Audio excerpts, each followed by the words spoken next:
That's a picture of a site that was called Custom Chrome and Bumper, and that was a chrome and bumper shop that operated in Yuba City from around 1954 until the spring of last year when the owner-operator passed away. Once we knew we were going to do the cleanup and we knew we had a threat to public health and the environment, we directed the contractor to go ahead and collect some profile samples from all the dip tanks, sample whatever 55-gallon drums, what other containers around the site that had liquid.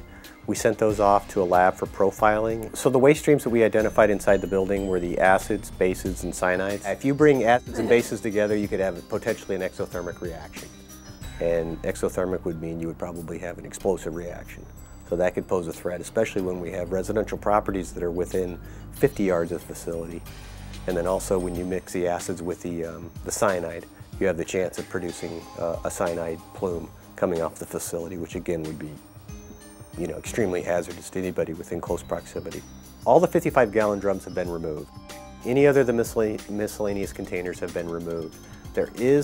All the liquid that we could get out of the dip tanks has been removed. There is a little bit of solidified material left in the tanks. So what we're going to do is button down the site. We're having some hazardous waste signs posted on the perimeter of the site so people are aware not to enter the site, and that if they have any concerns that they contact the county.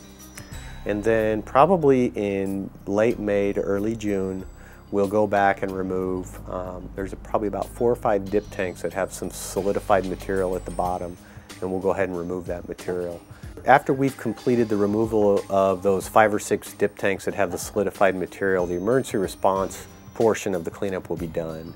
I think when you see a site like that, it's critical that the emergency response program continue being in existence, not only at the state level but the federal level, so they can respond to these.